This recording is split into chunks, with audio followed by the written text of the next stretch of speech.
Welcome to episode 32 of the PT Performance Podcast Evolution. My name is Chris Mooney. I'm your host, and I have with me today the coach, the man, Luke Everett. How are you, mate? Good, mate. Good to be here. Good to have a chat and have a bit of a catch up. Yeah, awesome. Look, we'll get into a quick bio and intro, but Luke and I have known each other for a couple of years now. I guess Luke came down and was looking to get started with EMF at one particular point, and then found a specialist kind of gym up there in Brisbane and was able to hone your skills and pick up where you needed to be for that particular part of your career. And you've gone on to some pretty exciting things as well and some challenges along the way, which I'm going to let you explain because I won't make the most of it. But Luke, why don't we kick off, mate? Tell the listeners, and of course it's on YouTube as well. So viewers, let them know who are you, what's your background, what made you get into fitness, how long you've been in the game, and then we'll get up to more recent events. So for me, started life as a young 17-year-old straight into the military. Loved it, was a tradie, loved that world. Left that after 14 years and went into the mines, as majority of military personnel do. Did the mines for a couple of years and then kind of wasn't loving it, but wasn't hating it either. It was good coin, it was a good roster. Then my stepdad passed away, and that was kind of a key point for me because he was 56, still young. And pivotal point for me was, life is too short. So then I went down another route and I was like, I'm going to take some time off from the mines and left the job there. And then, so I studied. I decided to study fitness and become a PT. So in between helping my mum down in Victoria, down around Shepparton, on the property down there, and then spending time in Brizzy, did my training. And then, like you said, I got a pretty sweet gig, kind of just out the other end of COVID. So I still kept studying through COVID and all the pandemic issues that we had. I kind of split myself in two places. I was lucky enough to land two PT jobs. One as a group coach out of Brookfield at the Brookfield Tennis Centre, which was a sweet gig, great bunch of people, cool owners, and just a really good vision for what they wanted their tennis business to provide on a bigger scale. And also at the same time landed a job at a gym in Coorparoo as a contract coach. Just prior to that, you and I talked about working at EMF, and I landed this job in Coorparoo, and it just kind of fit the need for where I was living, what else was going on. And it just it sat well. The upside of that place was it really allowed me to be the coach that I kind of wanted to be, kind of find not just a niche, but kind of find why I fit in this industry and what I want to bring to this industry. And then, we fast forward 2.5 years now. And I've opened my own gym, Limitless Performance Centre, here in West End in Brisbane. And it's been awesome. Like, I absolutely have big goals and big ambitions for this gym. I want to own 5 or 6 of these, not just in Brisbane, but around Australia, potentially overseas, depending on what comes up. Because I really wanted to build a brand that was just slightly different. I'm not quite a boutique personal trainer studio, but I'm not a big competitive franchise either. Like, I'm kind of that in between. I've learned a lot from CrossFit, but I've learned a lot from powerlifting and Olympic lifting. So I kind of just wanted to smash those two worlds together and do my own thing. So that's kind of. And what's LPC stand for? So LPC is Limitless Performance Centre, because I originally had Limitless Movement as me as a coach, because I wanted to encourage and teach people to live limitlessly by their movement. Movement is medicine. We can always get better by moving more and functionally. And then Limitless Performance came out of that. And this is the center that I live in daily and try to make that difference in the industry and in the community. So that's where we're at today. And we're not even at 12 months yet. 12 months isn't until October. So we've had a road. We've had a road. We've had a road, man. Before we get into that, let me ask you, for those listening, tell us a bit about your military background, dude. What were you doing? What was your role? So my primary role, I started as a fitter and turner. And then from that progressed into marine engineering. So working on diesel engines and boats, firearms as an armorer, which was the primary role as a fitter armorer. And then kind of just learned about mechanics and machining and all of that black trade type world, you know, somewhere in between a metalsmith and a blacksmith and a normal vehicle mechanic, you know, somewhere in the middle. We can do a bit of machining, but we can do a bit of engine maintenance and vehicle and hull maintenance on boats as well. Pretty valuable yeah. role in the military. Yeah, absolutely. And like I left that role with all those trade skills and trade sets and walked into a mining job as a turbine mechanic, you know, so took all those skills and went into a completely different system. Yeah. And significantly nicer remuneration, I'm sure. Maybe not the same perks, but definitely some sweeter paydays, I can guarantee. Yeah. Well, the roster is actually what I love the most. Like the money was awesome, but I'd worked 2 weeks on and had 2 weeks off. Like it was a golden roster, and for life and balance, you work your ass out for 14 days and then you get 14 days off. LTD, it was right? sweet. Yeah. All right, man. So let's get into the now. Let's like, when guys watch this and listen to it back, you're going to go at the end of the show notes. You're going to see Luke's link to his business page and his personal page, and you're going to click on the link and you're going to go look at some photos of a couple of months earlier this year of what this place looked like. And you go back a little bit further and you'll see a couple of photos of what it was prior to that moment. And of course, for those that remember, we're talking about the flood that crushed through Brisbane a couple of months back there, and it was pretty heavy. And if you're familiar with Brisbane, obviously you would know that West End is right on the river. If you're not familiar with it, West End is right on the river. It's a big river. It holds a lot of water, and it's also the central point of where most of the water in Brisbane goes to. West End is a lovely, artistic, hipster kind of part of town. It's got some fond memories for me because we won our first ever grand final at the West End Rugby League. So I love that little pocket. It's about 2-3 kilometers from my first gym down in Wollongabba. So I like the spot. I'm definitely not the hipster arty crowd, but it has that vibe. But I have got some fond memories back in the day. So Luke set up a gym there, which we're going to have a quick look around in just a moment. And then, like I said, I want you to go back and look at the social media clips of what this place looked like only weeks ago. Yeah, so it was pretty crazy. The one lucky thing for me is in all my business planning, despite what I could do with the insurance, it says no flood cover. So being the critical OCD attention to detail person that I am, the first day I walked into the gym on the Sunday morning that I got woken up by my partner going, the gym's underwater. And I was like, because we look out at the river and we were watching the river and the river hadn't completely broken. And one of our members actually put a photo up facing the opposite direction at our street and it was underwater. So within 6 minutes, we're from home dressed and I'm wading through waist deep water to get inside. And the first footage that we got is me walking through the door in mid-shin, almost knee-level water, and it's all clear and it's all under.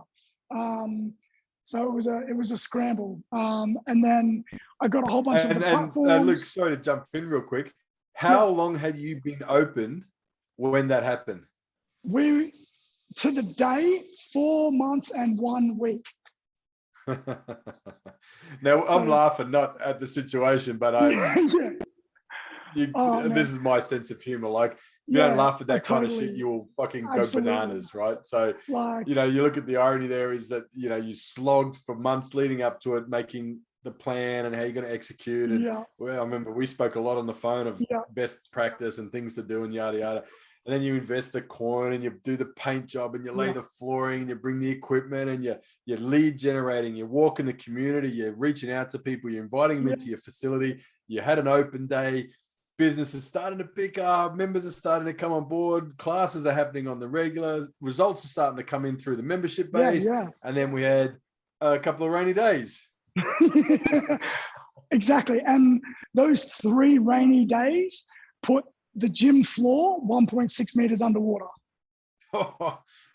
What's your height, Luke?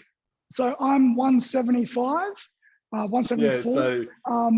Not far off the top of me, like 1.6 meters underwater. And if it had gone probably another foot and a half, it would have been a totally different story. We would not be back in here. It'd be a structural write-off. Yeah, so the office part of the building would have hit the first floor and it would have rotted everything. So the draw line for us was, and I'll show you, if it got to the bottom of the TVs, we were going to have much bigger issues. Gotcha. We're Let's have a look around, dude. Yeah. All right, so we're just going to start this way. Can I switch it around? Maybe not. No, I'm not sure because we're on. No. I just have to. That's all right.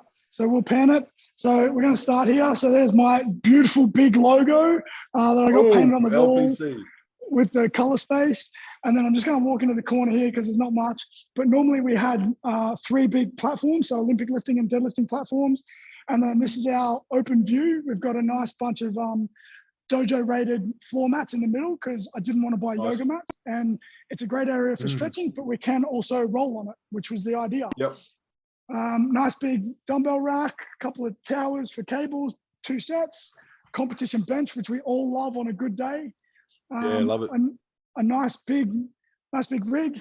And then, so the whole gym floor is about 300 squares. It's not too bad. So that's the TVs there. Hopefully you can see them. If the water had got to that level, we would have been not coming back. Because basically where the poles and columns are, it's massive. And then this is the foyer, which you can see, everybody, we're still rebuilding. We're definitely rebuilding. And then one of my personal favorites is my floor logo, just because I could.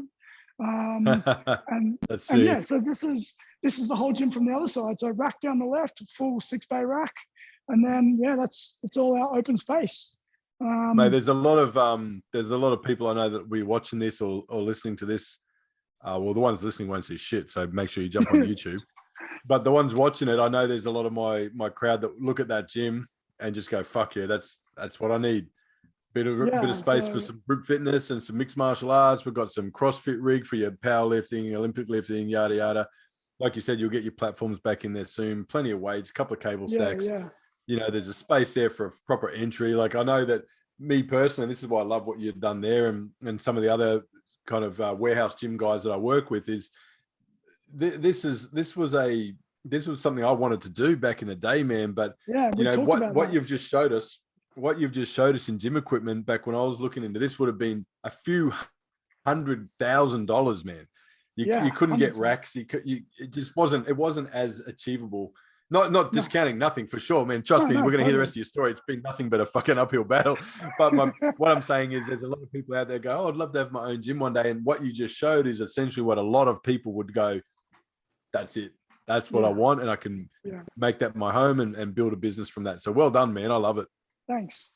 Look, I love it. And probably the one point that my partner did tell me, you know, on the night before, so it was the 22nd of October last year, the night before the grand opening, it was like 3 a.m. in the morning and I'm still painting the stairs with the sand and the black paint to make it all match and pretty. And then she dragged me into the floor. We cracked a bottle of champagne. And she's like, "You need to sit down and appreciate what you've just done." Because from getting the day we got the keys, we started ripping up all the disgusting carpet to when we opened was 7 weeks. You crushed it, man. Every day, man. Like the financial thing for me was I had to balance, was I gonna keep some in my safety net for me later or all in? And when I looked at the business plan and the structure and the strategy and spoke to you a few times, the downside is you've got to go all in. Like keeping a safety net for me, then this place would not have happened. And look, you know, I don't know, we've had this chat too. Like there's certain stages in your life as a human where that idea of the safety net changes. It's not a definite, hey, you always, if you want to win, you always have to go all in. But there's certain stages in your life where you can, and you probably should. Otherwise, you're going to have this safety net with like literally 1 foot out of camp going, well, I'm all in, but I'm not really because, you know, if anything changes. But, you know, and again, I just raised that point because we have people listening that can and should go 100% balls to the wall, all in. and we have some that would be very unsound financial advice that I'm not giving on any official basis. But it would be a case of, hey man, you probably need something as your safety net, because maybe you've got at this stage maybe a family or a mortgage or something. So you got to be responsible. You can't be a reckless wanker about this. But you weighed up where you're at. You looked at the finances of in versus finances out, and I think you made 100% the right call in that you'd worked in a couple other facilities. You knew what you did and didn't want out of this. And again, I'm just speaking on our conversations we had as well. And it's like, right, well, if I want to make this happen, I've got the resources, I've worked my ass off and saved up the funds there. It's there to go. Do I go all in, or do I go half-ass and get a half-ass result? And for those watching, this is post fucking flood damage, and look how good the place looks. I remember what it looked like before as well, with a few extra bits and pieces. So sky's the limit, brother. Absolutely. And my safety net for me personally, the only real critical factor, I was debt free.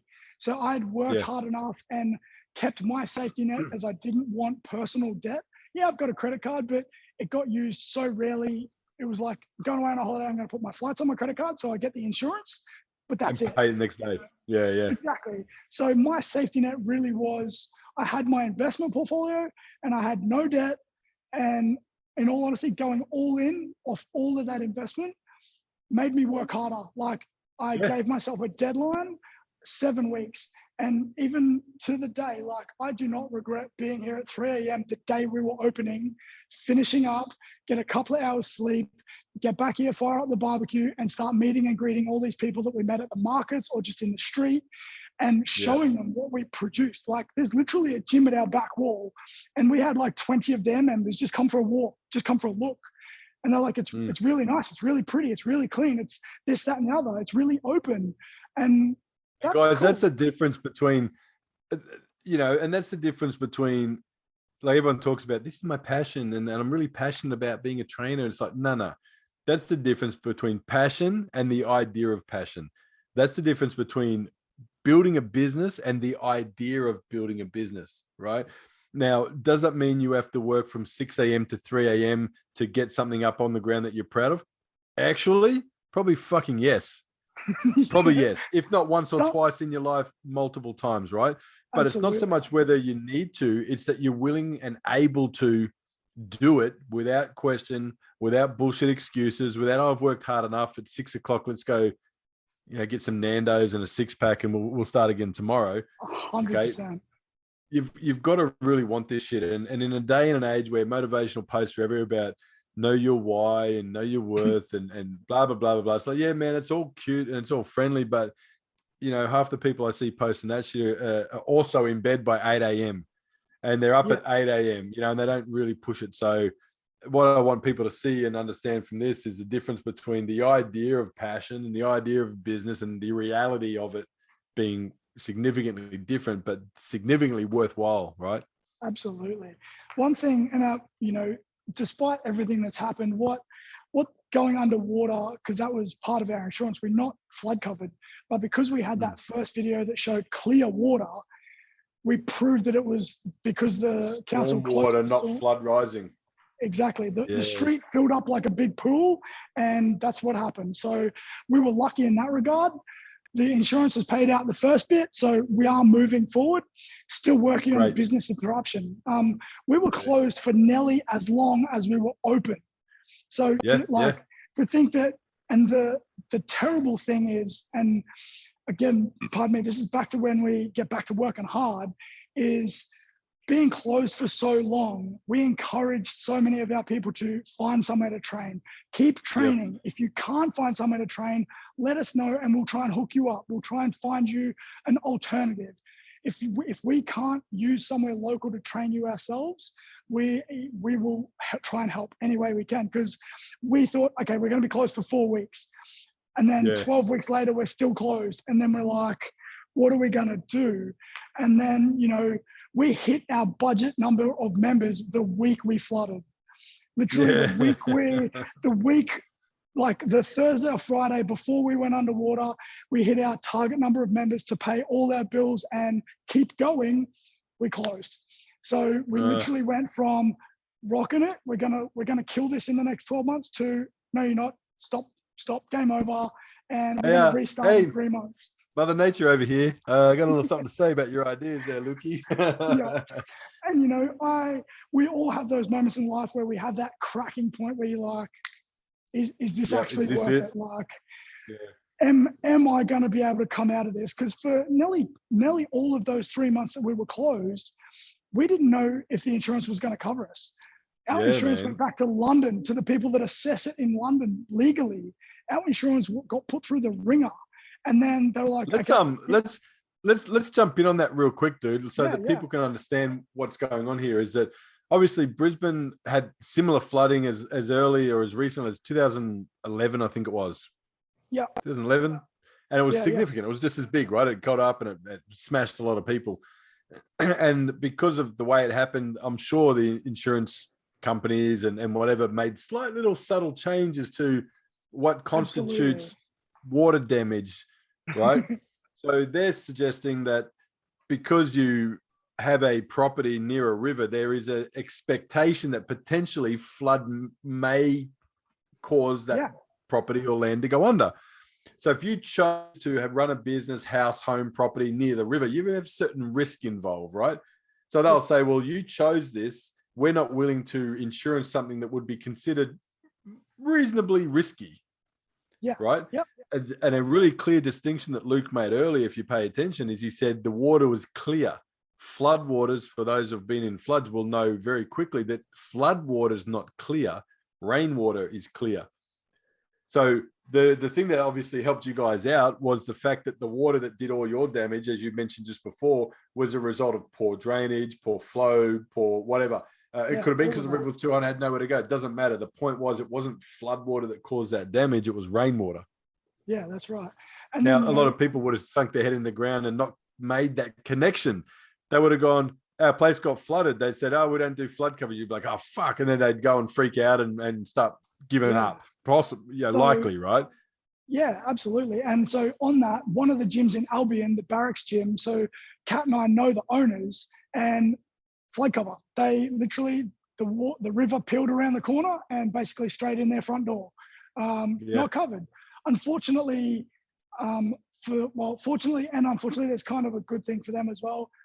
It was kind of right at the point where they, had to either commit all in to go in longer term or transition to online, which is where they were directing. So they end up closing their physical location, but they now run everything online, and they're trying to build that aspect because they everything happens for a reason. Absolutely, they got everything really happens tight for a reason. knife. Yeah, they got a tight niche and they love it. So I'm glad that they are able to keep going and keep pushing that. It's unfortunate that Brisbane has lost another gym because of the pandemic, because of flooding, anything. Another gym has gone under, and nobody in this industry actually wants that, because there's still so many people that don't have a trainer, don't have a gym membership. It's a really good point you make, dude. And I'm a big believer in this too. If someone wants to win by limiting the opportunity of competition and challenge, that'd be like, I'm in a football league of 12 teams. I want to reduce it to 6 teams because I know I'll beat those other 5. Yeah. Like, the fuck, man. If it's 12 teams, I want all 12 teams to be competing. And if they're not, I want to find opportunities to help them to be better competitors so that on game day, we have a real legitimate challenge. We have a real opportunity to see, are we actually any fucking good, or are we just better than shit? And for those who know me know that I like to win. I'm a big advocate of winning. I steal lines from other guys that say it better than I do, but essentially it's stack it daily win. Win every single day. Doesn't matter how big or how small, just a win every single day is going to propel you forward, right? Yeah. So as much as I love that, as much as I love that, I fucking hate losing worse. Yeah. And so it's like, what I would much rather, I don't know, just what I'm trying to say is like what you're saying, right? It's better to have more gyms, more trainers, more facilities out there that are executing at a high standard and delivering exceptional service. So the community benefits first and foremost. And if they're benefiting, we're benefiting. Absolutely. The competition in West End's massive. Like, there's 20 something gyms in total, although we've just lost another one down the road, which is again unfortunate.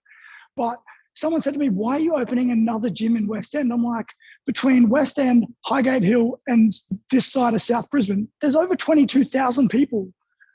Yeah. There's only 22-ish gyms. So each gym could have 1,000 people, and we don't. Right. Like, no gym has that. And again, for perspective, for those that don't know, West End does not have and probably would not be able to host a big 5,000 member commercial gym. So no way. Just to put it in perspective, to say there's 20 gyms with 20,000 people, it's a reasonably well-stacked residential space. You know, like they're starting to have to go up because they've run out of space to go this way. So it's well populated. There's still a mix of commercial and light commercial in residential areas. So there's a lot of land that they could go into. But just to put it in perspective, it is definitely a small boutique, CrossFit, strength gym, F45 style community.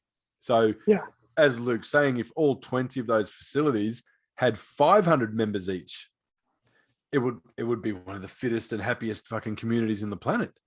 And so the numbers are there for everyone to spot. You know, and we're still not making an impact. You know, most of the gyms are around that 200-ish mark, and they've been here for a long time.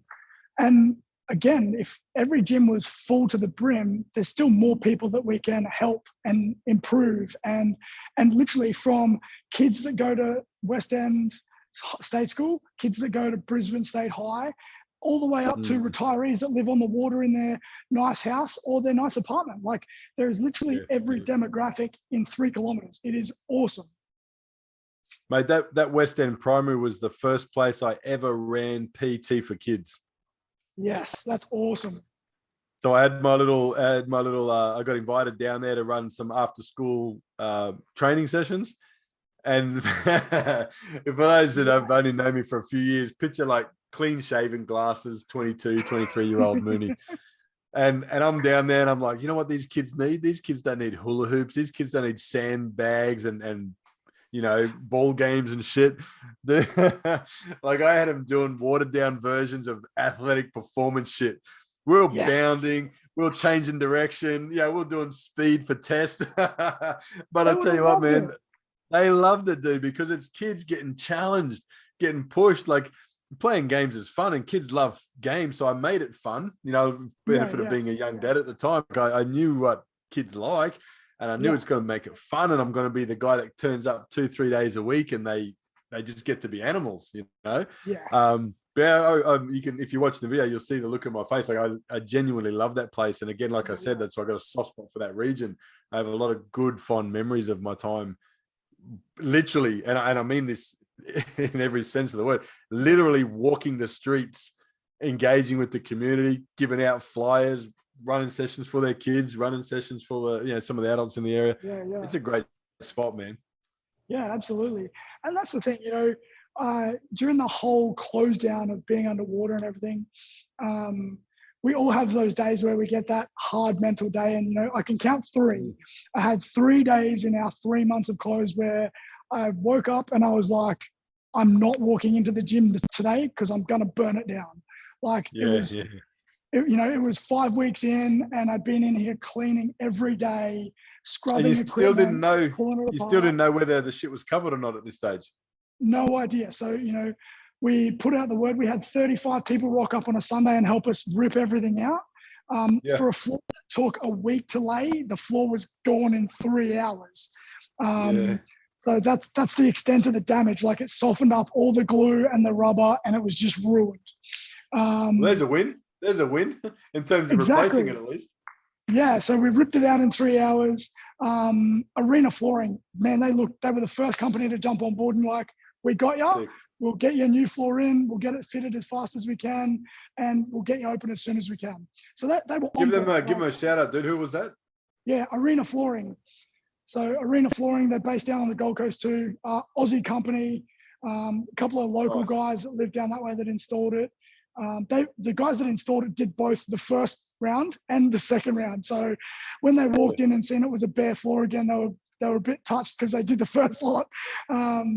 So yeah, Arena Flooring. I love that, man. I'm all about that. Like, if we can support other businesses that support other businesses, so arena flooring on the Gold Coast, if you guys are out there at any point in your career and you start looking for new rubber flooring or gym flooring or whatever, hey, do yourself a favor and at least get in touch with those guys. And then, you know, Alpha Fit, we were pretty lucky. We managed to save the rig, so that was easy. It's just big steel poles, so it was all about cleaning it. But the towers, they had to be completely pulled apart. We had to replace the bearings. We had to replace the cables. We had to clean all the plates individually, and then stack it all back together. So they've had a full rebuild and they're not even 12 months old. So yeah, all the Alpha Fit gear, the bench I'm sitting on, we were lucky again, pull it apart, clean it. We replaced the pads. So all the pads and the backings are brand new, but the bench still stayed. So we're pretty lucky. And again, I'm going to jump in. Think of the mindset here and think of the work ethic of Luke and the guys that were doing this. Like at this point, right? It's easier to do that hard work when you know insurance is going to roll in with a big fat check at the end of it to make it worthwhile, right? Like you sit there and go, you know what? I'm going to pull 10-hour days because I want this open in 6 weeks rather than waiting for 12 weeks for insurance to pay. And then we put 6 weeks, right? So to put this in perspective, to give you guys a heads up on the ridiculous work ethic of this man is everything you just explained, cleaning every single plate, replacing bearings and cables. This was all done, not even knowing if the insurance company is even going to come to the party, right? Yeah. So you're working yourself into the ground because you're thinking, well, you know what, if they don't pay me for this, I got to make the fucking best equipment, the best presentation. So when I open this door, my members don't come in and go, oh, this looks really nice. I can see that it's got some some water damage, and oh, it sucks the insurance didn't cover. You did a good job. It looks almost new again. It's not that, right? They've literally walked into something that looks like the plastic's just been peeled off it. Yeah, I went all in again. So by the time we opened, I was 90 grand deep myself just in the rebuild bill. So like I had to go all in because people are like, oh, are you going to reopen? I'm like, I literally have to. I've personally got no other option but to reopen this gym and get zero back to option it. mentality. Exactly. If I don't reopen this gym, I sign the I'm bankrupt form, and I'm not doing that. Like, I'm not in. That's not me. We're going to crank this out. And, you know, like I said, I got to 5 weeks and I literally woke up and said to my partner, I'm like, I'm not going to the gym today because I'll burn it down. I'm going to sit here at home on the balcony, do what I can on my laptop, make the phone calls I can from the balcony. I'm not going to the gym because it was not a good mental space, but I just needed that gap. You know, I had that day at home, did what I could. The next day, back in here, re-cleaning equipment, re-peeling up floor, repainting walls, And guys, that's what's called self-awareness, right? You'll hear self-awareness and you'll think self-awareness is whether or not someone says a word that triggers you into certain emotions, or being self-aware is, you know, did you like enough Facebook profile photos that had the current trending filter on it today, right? That's not self-awareness. Self-awareness is knowing and accepting that you've busted your fucking ass and you've done what needs to be done, and knowing that if I do one more day, that could be an edge tipper. Yeah. Right. And it's also knowing that 24 hours is usually all you need to get over that shit. 24 hours of remove yourself from the stressor, get yourself into a better routine. Doesn't mean sit there and wipe yourself out. It just means do something that you enjoy doing that moves you a bit closer to where you're trying to go, but outside the environment that's obviously pushed you to the brink, right? Yeah. I've talked about this on other shows. I stole it from a coach called Nick Saban in the US. It's the 24-hour rule. Bad shit happens to everybody. Great shit happens to everybody. Wins and losses happen to everybody. Give yourself 24 hours to process it, right? 24 hours. So you might be 5 weeks in, busting in, you know, your hands down to the stubs and stressing out ridiculously, not knowing whether that 90 grand's in the hole or whether that's an investment of time and resources, knowing that it's going to be repaid, right? But it's understanding that, okay, I got 24 hours to process this shit. Whether I go into a complete meltdown, a blubbering mess in the corner, or on the opposite side of things, you've just had a massive win. Do you go and celebrate for 24 hours or for a week? No, it's 24 hours. Get that in and out of your system, make the most of it, and then you wake up. Right, we're back to it. This is the plan. Yeah. This is what we need to do. Absolutely. And, you know, I'm pretty sure the first day of that was a Friday. So it was like, didn't come in. Saturday morning, back in here, same at it. Yeah. And that was only 5 weeks in after going underwater. We still had another 9. There was still another 9 weeks before we opened again. And like, my partner is an absolute gem. She's an absolute angel of a human. But then the day we started cleaning, because we were told don't touch anything until the assessor sees it all. So we had to wait 2 weeks for the assessor. And then we put the call out on a Friday and we had 35 people. We had Awesome. a barber that rents a room just around the corner on Montague Road was like, yeah, man, I'll come help out. He's a barber. That's like, awesome. He's just an awesome person. We had a couple of people that live in the local buildings. We'll come help out. Some of my partner's friends, some of my mates, my brothers, just 35 people rocked up. And we just started to clean every piece of equipment out. Awesome. They started cleaning. We had pressure washers going everywhere. We started scraping the floor. The strange thing is this floor is actually sealed to the concrete. So even without the mats in there, it was a pool. Like, there was still water in there. So we had to break the seal and break the ramping away and then flush the water out the back door because it was still sitting there.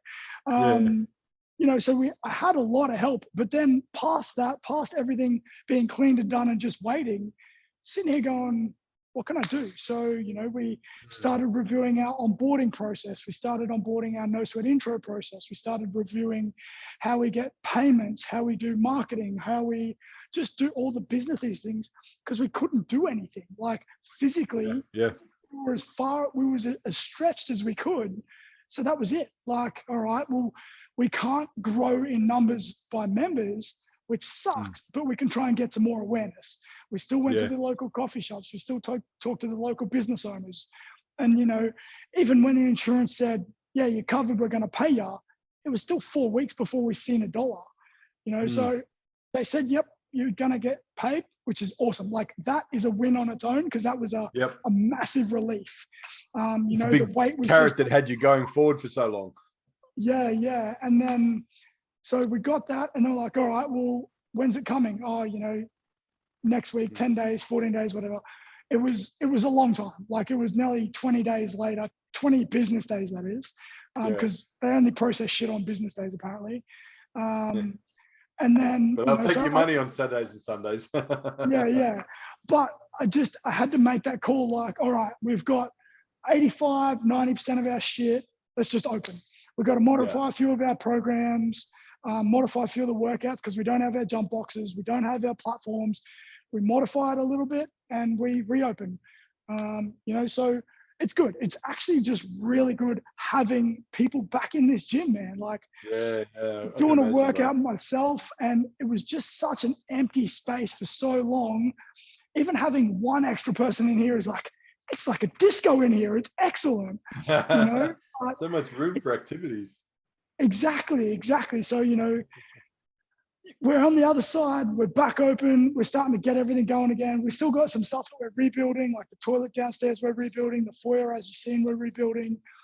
But that's the super pretty stuff that we made sure was beautiful at the start. There's photos of it. People can see what it was. This whole thing has been changed since we went underwater. We've had to change. So the pretty stuff will come back, but the foundation of what we do and why we do it and where we do it is still the same. Like, I love it, we're just moving forward. We're trying to gain that exposure back. Some of our people can't come back because there are other gyms and they've moved out of the area, and that's cool. That's life. So we're just trying to gain that momentum back and get some more people in and keep growing and doing what we're doing. And that's where we're back on the marketing and back on the sales and back on the just talking to people. We're probably going to be at the markets again in West End, and probably not next month or not this month, but early next month. We'll do another day at the markets just to be like, hey, we're here, we're still here, we're back open. Come check it out. Like, come and have a peek. Can't sell a secret. This is a big thing I talk about all the time. You can't sell a secret. Like, there's 20 gyms in the area. They probably only see what they see when they go get their morning coffee. If you're not on the right street, they walk down. You're probably going to see it, right? So create the facility, have a bit of social media presence so that when people do look for you, they've got a footprint to find and see what you're about. But especially in your environment, especially what you're doing, the ability to go and mix it up with the local community. I've been saying this for fucking donkey's years. That's because I'm getting old. Be the mayor of your suburb, be the mayor of Yeah, your town, be the mayor of your city, whatever it takes. Get known. Let yeah, everybody know who you are, what you are, where you are, and how they can find you with regards to your business.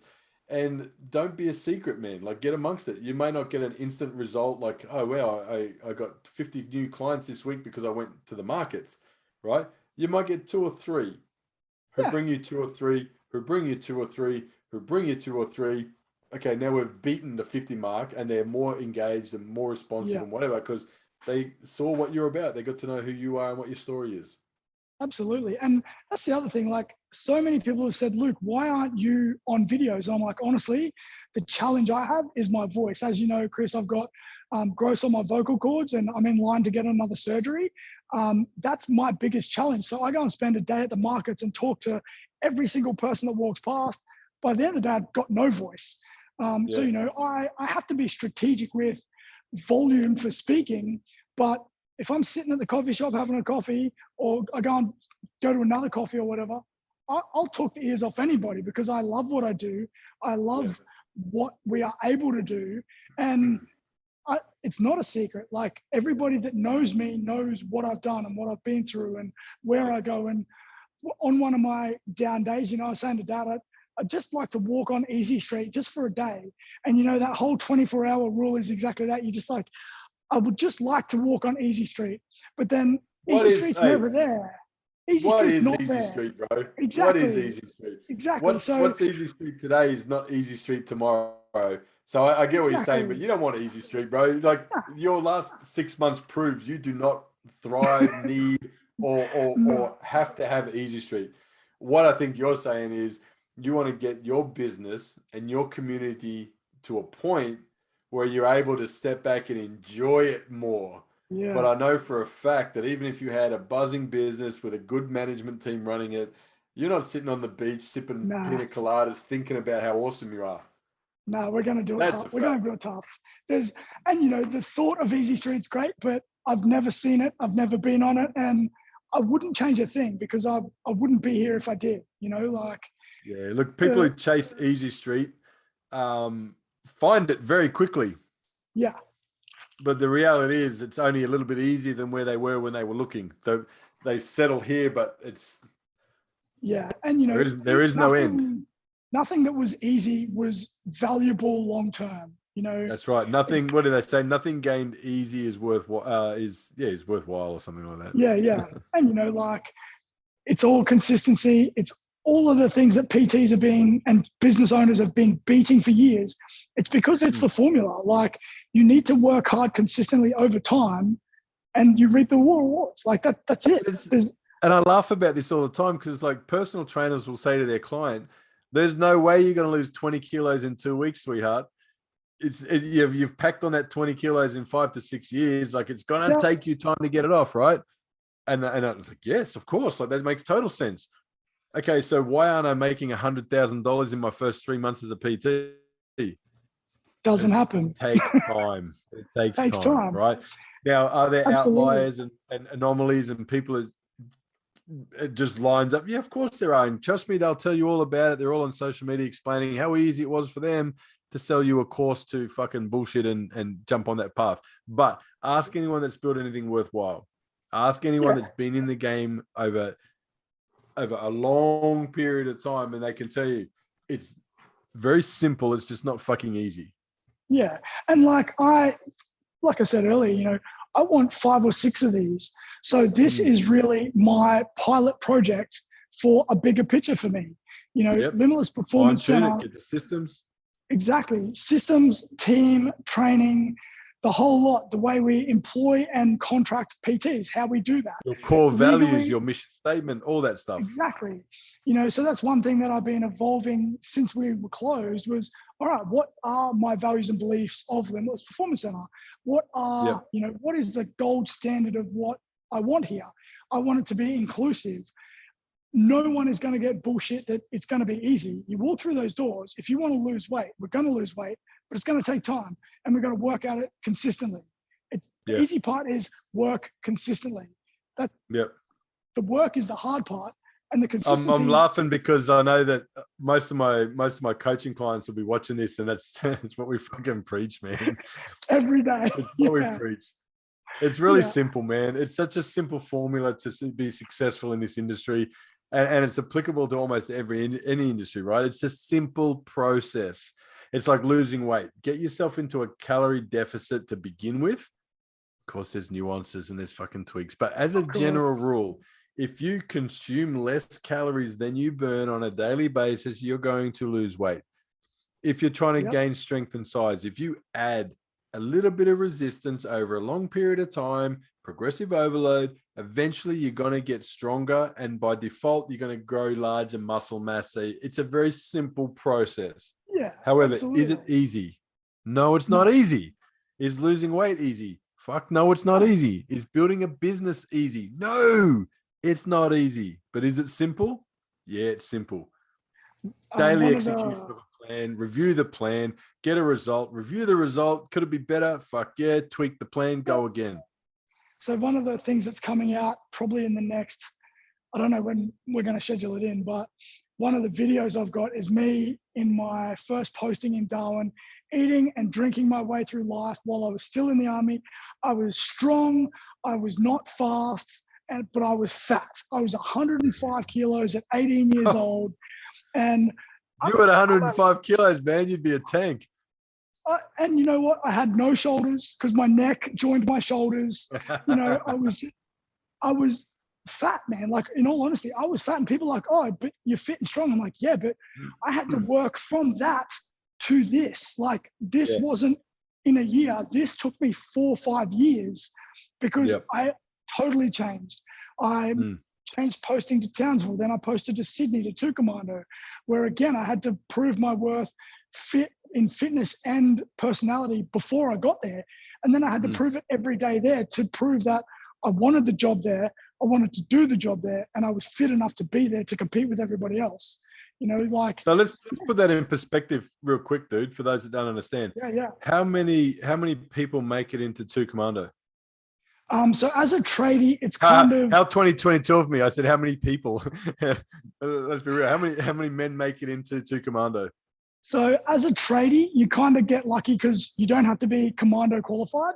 So as long as you're fit, you pass the personality test and the psych evaluation, you can get posted there. You generally only get recommended for the posting if you're fit, if you've got the right mindset, you've got the right drive, you've got those core things that they are looking for, because they put like, for all example, just because I could change the oil on a fucking Leopard tank doesn't mean I'm getting in. Exactly. You know, so they do pick and choose quite a lot because they're like, all right, we've got some of the fittest operators in the world that do some dangerous shit. They need to be supported by the best tradies that we got. Let's put super fit, super knowledgeable, and very driven tradies to do the job to back up the operators. You know, so you don't have to be beret, but you still got to be at the top of your game. Like, your trade skills have to be really, really quite on point, or if nothing else, you have to be adaptable as fuck and learn on the fly. Yeah, like let's for that. Like, again, grew up in a very dense military world, and you've lived it as well. It's like, you got to understand. Okay, your civilian Hyundai i30 needs a service. You know, at your convenience, you drop it to your mechanic, who at his convenience services your vehicle, and you pick it up later in the day, and off you go. Okay. Yep. You're a military-based mechanic or fitter and turner or whatever it needs to be, and you're out in a general mission or deployment or whatever, and there's going to be some risk involved for sure, and those machines need to be upkept, and they need to be working great and clean, and they need to execute their duty when and where required. 100%. Absolutely. If you're that guy attached to a commando group, you know, you cannot have a millimeter of fuck up, a split second of delay, because, as you mentioned before, the operators that you're supporting are some of the finest specimens, physically, mentally, everything. Absolutely. everything, right? And you've got to be the person to make sure that their equipment works exactly when, where, and how required. So I just want to put that in there because, you know, again, I grew up around this stuff, and a lot of ADF, current and ex, don't give themselves enough credit for what in their duty they feel was just a mundane role and a thing to do. And I can see from having a foot in both camps that, yeah, you know, being a mechanic is fucking fantastic. Being a mechanic in a potential conflict zone is fucking pretty challenging as well. Being a mechanic in a conflict zone attached to a commando group, like, there's levels to this thing, right? So absolutely, the reason I'm pointing that out is to let people know, where does this work ethic come from? Where does this discipline come from? Where does this, you know, mindset of fuck it, we're getting this shit done come from? Knowing there's no payments coming through, knowing that the flood caused all this damage. Like, I just want guys and girls listening to this to realize that that's where it comes from. And do they need to follow that path to get that? No, not at all. The point I'm trying to make is that every human, and I'll argue this with anyone, every human has it in them. Absolutely. Right? With the right stimulus, the right support, the right leadership, the right self-awareness and mentality of what you know you can be. Everyone's got it in them. So I want to make that point. If you're kicking off a PT business, or you're running a gym, big or small, and you think, oh, I just don't have this, I just don't have that, and those guys are special, or that person's lucky, or that person over there had this, and this, it's like, they eat like you, they sleep like you, they shit like you. The difference is they've flicked that switch up here to be better. Yeah. Be the best. It's funny, that word, you know, that dude over there got lucky. Where's my fucking luck? You know, like. Boy, I used to always say, and I can't remember where I stole this from, because most of my shit I hear somewhere and I just make it mine, but it's the harder I work, the luckier I get. Yeah. Bizarre concept. And like I said, I would do things differently. And I've had this conversation with a couple of people that in a group I've been on, that, you know, thinking about opening a gym. And I said to one guy, I'm like, man, if you want to jump on a 25, 30-minute phone call, I will literally tell you what I started with and how I did it and how I might look at it differently again. But that's just what my actual experience is. I give you all the info. And if I was to change it, I wouldn't. Like, I would do it all exactly the same. I maybe would have done a little bit more legwork and a little bit more exposure before the open day, as hard as that would have been with the time crunch that I put it on. Yeah. That's probably the only thing I would have changed, is build a better, like, bit more excitement around a new gym opening, my gym opening. But that's it. Like, I still would have done 7-week crunch to open. I still would have done everything exactly the same. But now I've learned. And now I've learned that the systems I'm creating, I could have done beforehand, but I didn't give myself time. But system writing changes depending on the scenario you're trying to write for. So I probably couldn't have written my scenarios and my processes. You didn't know what you know. Yeah. Exactly. And this is what I talk about, having levels, right? Like, this is a big part of why I do what I do, right? So coaching, mentoring PTs and small gym owners and working in big commercial gyms and stuff, like, that's one thing my mom used to always say is elephants never forget, right? Because I had this uncanny ability to remember a lot of shit, right? That, for me, the shit I remember is what it takes for personal trainers, gym owners, fitness professionals to go from starting point to success, right? And it's in conversations with guys like yourself and being part of this growth and this journey and this guy's journey and this chick's journey and this person's journey. I genuinely love it, but I'm a big fucking sponge for it, because I understand that everyone learns at a different pace, and some people don't know what they don't know until they need to know it, right? So my thing is, listen, this is the path that you're going to do, and oh yeah, man, you're killing it from here, but this is an issue you're going to find. Let's deal with it now. You could wait 12 months to touch the stove. Be a critical analyst of yourself, you know, like 100%. I know where I lack, and that is the actual sales conversation of selling. So I don't like that. So I'm just going to talk to more people, invite more people in. And then once they're in front of me and see what I do, then that's what I was about to say. I was about to say, no. You don't lack the ability to sell. You're just associating the word sell with the wrong shit. You're thinking sell needs to be pressure and stress and technique and that's scripting. What I grew up with. 100%. Selling is about introducing your passion, your interest, your ability to provide a solution to someone's problem and asking them to pay for it, right? And that can be done, like you just said, having conversations, introducing people, come check it out. This is what I'm about. And by the way, if you love it, this is what it costs. You just look at it differently. Like if you're really fucking good at what you do and you know you can generate results for people no matter where they come from or who they are, isn't it your obligation to share that with people? Shouldn't you be like busting at the sides to get in front of as many humans as possible? And again, I've spoken to this with guys before on some of the other shows. The reason I did what I did with mentoring and coaching and helping PTs to grow is because I sat there, I was a little bit selfish. I'm like, well, I know what I'm doing.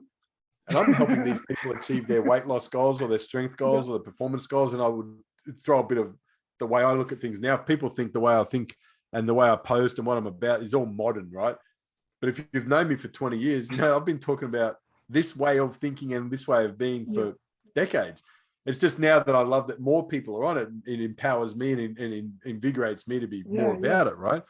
But as a PT, I could reach so many people. As someone that helps guys like yourself and a PT at a gym and a PT at a CrossFit show, if I can help them stay in the industry more than the average, which is 9 months, if I can help them stay for 5 years, 6 years, 10 years, imagine the positive impact they can have on their community, not just physical and weight loss and fitness, but mindset and belonging and confidence and discipline. And then they take that to their kids and they take that to their community. Man, it's a real Miss America moment, but it's such a much better way to reach and expand that way of thinking that we all have. Absolutely. And, the biggest pandemic we've still got is the obesity one. And it started 2 decades ago, longer, so why do so many people see PTs and gyms as a luxury or a leisure item? Fuck that. Every person should have a PT at least once a week for nothing else than to teach them how to move properly. If you walk in and you don't break a sweat, but you've learned how to squat, you've learned how to lunge, you've learned how to press, and you can move better every day, getting your ass up off the couch, fucking do it. It's not a luxury to move better. It's, when we're all sitting around 80, 90, 100 years old, I know where I'm going to be is on a fucking platform deadlifting. Well, the funny thing is, the majority of people won't make it that way because of laziness and lifestyle choices now that they know about, because it's literally right here saying, don't eat that, don't drink that, don't sit that long. But they're like, yeah, but everyone else is doing it.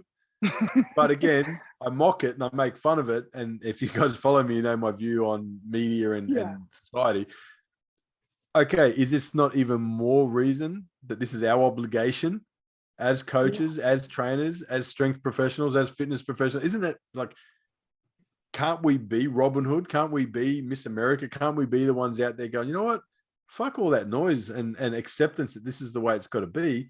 I'm going to make some changes and I'm going to influence that change. Influence your neighbor, influence your friend, influence your clients, influence them to go out and influence their neighbors, friends, and clients. Right? So we are one of the only industries that has a legitimate opportunity to steer this community, society, world into the direction we need it to be. Right? Yeah, absolutely. And for most people in our industry, the reason they're not succeeding and they're not getting in front of enough people to make this fucking significant change work, they can't get over themselves. And usually their pride and their ego about where they need to improve, what they need to focus on, and where they need to ask for help, right? We've seen it in our industry a lot. It's not about you, bro. Once you've improved, helped, and changed the lives of enough people, they will make it about you. Yes. They will make it about you. Until then, man, you have to make it about them. And, like I said, during this whole last few months, my family has been there at the drop of a hat for a phone call to be like, hey, have you heard from the insurance yet? How are you doing? Are you okay? What's been happening? Even some of my mates ring it up and be like, are you good? An old client of mine rang me. He's like, do you have money to buy food to eat at home? I don't have a lot, but I can give you something. I'm like I appreciate it, and right to the core, it makes me proud to have had them as a client. And it knows you're doing the right thing. Exactly. So the gym is a part of me, but it's not me. The gym is every person that walks in here. And part of that, so luckily, since we've opened, we've got 2 other dudes on board now. So they run their own show, they contract the space, movement and performance therapies, osteopath and exercise science dude, cool dudes, you know, and they have their own clients, they run their own rock show, but they get to use this space and share this space like I do, like I want to. Yeah. And having those dudes that walk in and train people and have that same kind of mentality, like, I'm going to help some people today, or we're going to teach someone how to move today, or I'm actually going to tell my client that that looks a bit easy and we're going to chuck some more weight on it, and, you know, push them to that next level. And they'll be like, actually, I just did 65 kilos instead of 50 that I did last week. It's like, that's rad. Like, that's why we do this. 100%.